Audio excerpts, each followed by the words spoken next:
There are some bizarre food mascots, from the super creepy original Ronald McDonald to the Quiznos Spongmonkeys. Join us as we take a look at 10 weird food mascots that are not to be trusted. Hey guys, this is Danger Dolan, guest narrating for this countdown. Check out Slapped Ham's guest narration on our channel, a video linked below. Number 10. Quiznos Spongmonkeys. The Quiznos is an American fast food chain that makes toasted sub sandwiches. Some years ago, they commissioned an ad featuring bizarre creatures called sponge monkeys. What's a sponge monkey? Something like a cross between a rat and a hamster that sings. By all accounts, something you don't want near your food. Quiznos reports that one of their employees was emailed an original sponge monkey video in 2003 and thought they would make the perfect mascots to promote their subs. Because of course rat-looking creatures would. Number 9. Mr. Softee. So Mr. Softee sells ice cream, or rather his own brains. He is the mascot for the ice cream truck company of the same name, established in 1956 in the US. Mr. Softee has a human body, but his face is made of a waffle cone and his brain is made of soft serve. At first glance, everything seems fine. Guy made out of ice cream trying to sell ice cream, yeah, seems legit.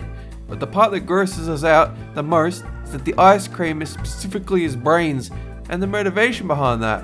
Why does he want us to desperately eat his brains? Is he some kind of reverse zombie? So that when we eat his brains, we'll be addicted to the delicious grey matter?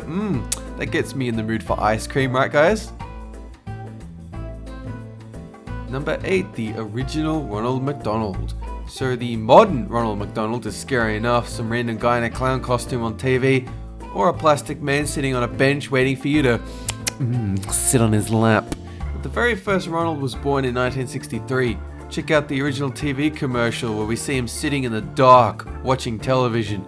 The lights turn on. He's wearing a tray for a hat, cup for a nose, and he's inviting us to take hamburgers and fries from a shelf above his crotch. Yummy.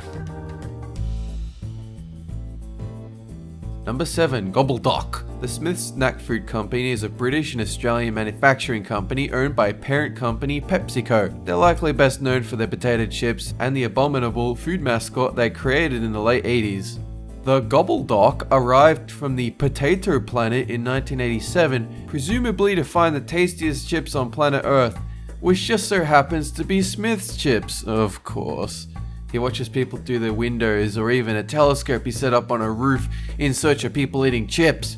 When he sees Smiths, he races through town, people's houses, and steals them from the unsuspecting Earth folk, shrieking, "Chippies!"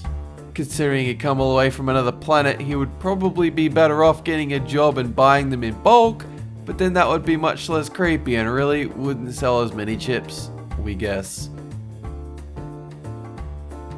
Number 6. Jack Box. So Jack I Box is the mascot for an American fast food company, Jack in the Box.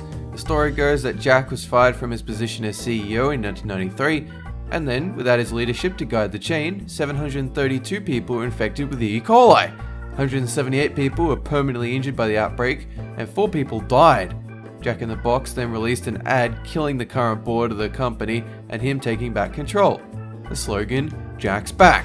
Look at this huge, wide, soulless face. You definitely don't want to cross Jack anytime soon, or eat the goddamn food. Number 5. The California Raisins. So these are a fictional Emmy award-winning band made to sell raisins. They're created in 1986 to help promote the fruit. Members AC, Bebop, Red, and Stretch were even the subject of a mockumentary to help the fans of these beloved raisins get to know the band members better. And their entertainment empire stretched across films, video games, albums, and merchandise of everything you could think of, including lunchboxes. One of their films won an Emmy, and the mockumentary was nominated. California Raisins were retired in 1994, when their production cost was double the amount of profit the raisin growers were earning. Number 4. Subman. So this is the mascot for Subway, and it's basically a human-sized sub with abs. You can buy 3 variations of Subman from Fresh Ideas Inc., including Original Subman, Super Sub with bigger abs, and Subway Dude, cooler abs. Subman doesn't appear to have a personality like the other mascots on this list, rather he's just an empty shell. A fillingsless sub, if you will. He appears to only exist as a costume that anyone can buy. Maybe that's the beauty of Subman. Anyone can become a sandwich with abs, or bigger abs, or cooler abs. Still, an anthropomorphic sandwich with great abs is a little more safe for the community rather than their last mascot. Number 3, Big Boy. So this mascot was modeled on a real child, Richard Woodruff, who was 6 years old when he was at the local Big Boy restaurant in 1937. Back then, the restaurant was named Bob's Pantry. When Richard walked in, owner Bob Wien said, "Hello, Big Boy," to him, and the company's whole image was born. At first glance, Big Boy doesn't seem creepy, just a normal statue of a kid holding a burger. When you stare at his eyes, he keeps staring, and you start to wonder, why is he always looking to the left? What's he looking at? Why does his face look so empty? Am I safe? Number 2, the Kool-Aid Man. Speaking of safe, this is another one of those mascots that wants us to consume him. He's a big jug of red Kool-Aid, wearing a jacket and pants, of course. He loves to smash through walls and get people to drink him, which again, confusing motivation. He shouts, "Oh yeah!" after smashing through walls and offers people a jug of Kool-Aid. But where he got that liquid is what we want to know. Is it from his own head? Did he murder another lesser, weaker Kool-Aid man to get it? What's with all the wall smashing?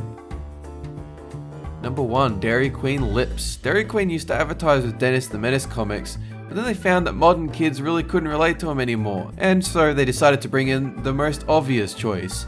A big floating pair of animated red lips. The lips lasted a few years until 2011.